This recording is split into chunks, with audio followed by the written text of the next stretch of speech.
US of A, 50 states and 38 times larger than the UK.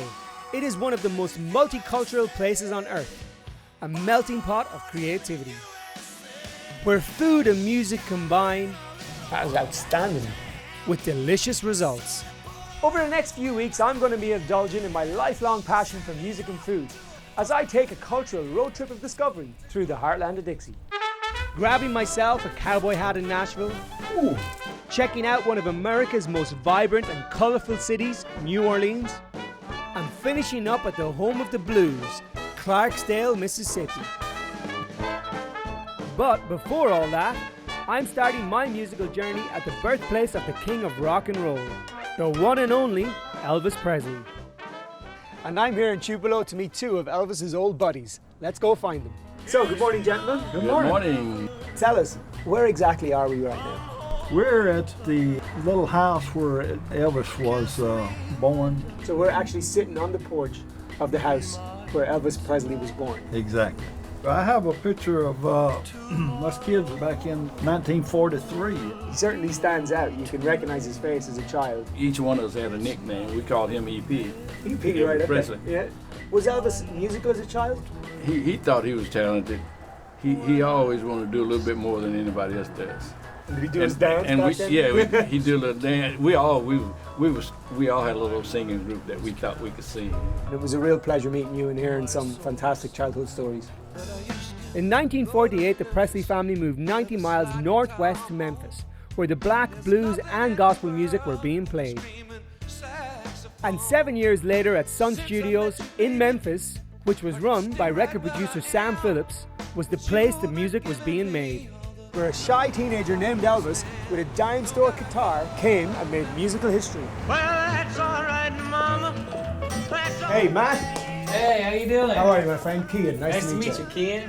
Welcome to Sun Studio, my friend. Thank you very much indeed. That was the Yeah. story behind Elvis. Well, Elvis, Here. moved to Memphis when he was 13, and he loved gospel, he loved country, but he also loved all this black music he heard down on Beale Street. So Elvis comes in, this young boy, and he comes in, he says, I want to make a record for my mom's birthday. Elvis got this nervous energy, he just picked up acoustic and started beating on it.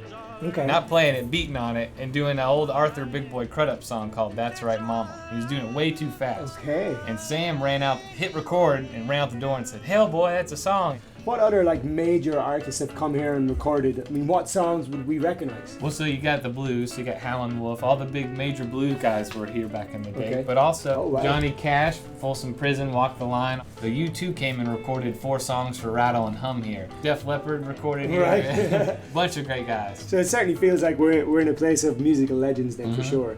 So can we maybe go see the recording booth? Yeah, area? but before we see the booth, you gotta see that microphone. So is this the actual That microphone? is the Is this microphone. the microphone that Elvis possibly recorded in? Yes, he did. He spit all over that thing. Baby. Cool. Well, let's go in. Let's I want to go, see man. the Let's check it the out. recording booth. You know I can be found. When artists come in here, Matt, do you think that they get that vibe, that feel in the room, that this is the room that Elvis recorded in and it adds something special to their Yeah, performance? because I do the same thing. I set up about 4 or 5 microphones. Everybody's in a circle pretty much in the room. And there's no headphones. You got to play to each other. You got to play quiet. It's completely authentic. You've got no room for mistakes. That's what they had back then, and that's what's really cool. And that's why people still come here to record is to get that feeling. When we're going to make a record? Hey, who knows? Got some time. Hot dog, you say. And after rocking out all day, one particular place Elvis loved to hang out was the arcade, Memphis's oldest and best loved diner. And I'm right here to find out what Elvis's favorite lunchtime snack was. Wait, I'm gonna meet you at the gate. Hello, Harry. Hey! How are you? I'm Gary Peter. Patterson. Nice to meet you. How are you, sir? Good to see you. Thank you very much. So, tell us, Harry, a very famous man used to come in here on a regular basis. I know who you're talking about. Tell us. Mr. Presley, I believe. That's right. Yes, sir. He would sit at that booth right there across from him, have his back to the rest of the restaurant. He could see who was coming in behind him with the mirror on the wall right there. Right, okay. And he'd have to run out the door. He'd run out the door.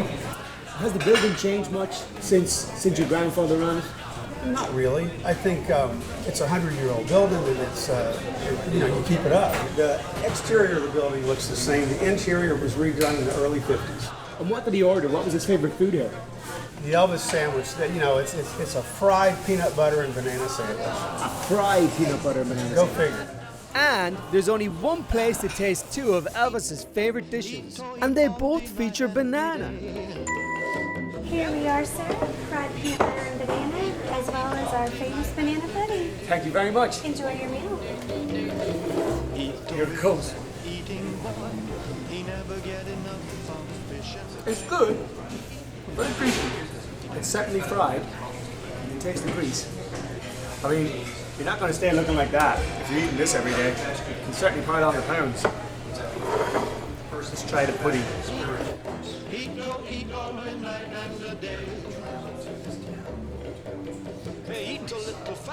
That's pretty good. I'd have no problem eating this one every day. Long distance information. So, my road trip to Memphis is nearly over. But no visit to the home of rock and roll will be complete without a tour of Graceland. Now, I've been to Memphis many times with Westlife over the years, but I've never had a chance to have a look around this place. Elvis bought Graceland in 1957 and lived here until the day he died 20 years later. Certainly a colourful place, anyways. I mean, it's pretty hard to think that we're standing in Elvis's living room, where he probably sat and watched TV, drank a cup of coffee, warmed his feet by a fire. It's excellent. Oh, so here we have the dining room. Got a real sense of a family home in this place. Really nice home. So this is the famous jungle room. To Elvis, it was just a den. But, it's pretty inspirational in here because Elvis shot a lot of movies in Hawaii and stuff like that, so the theme of the furniture certainly has that feel to it. So you can see Elvis's love for animals, it's even inspired in the furniture here. And this chair was actually where Lisa Marie used to come and chill out and have her little nap. And, that must have been her little teddy bear down there. Westlife achieved 14 #1 UK hits, but we didn't beat the King, who racked up an outstanding 21. Wow, look at these outfits. That one right there with the eagle on the back, that's a famous jacket from the Hawaii concert. One of the most famous costumes of all time for Elvis. One of the saddest things for me is that all these discs in this room are records that he sold since he's died.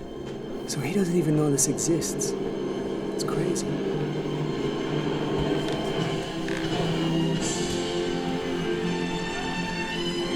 I've been a big fan of Elvis my whole life, so there's no better way of finishing my road trip here in Memphis than paying homage to the man himself. Are you lonesome tonight? Do you miss me tonight? For my next destination of musical and culinary discovery, I'll be heading to Music City, better known as Nashville, Tennessee. Moonshine.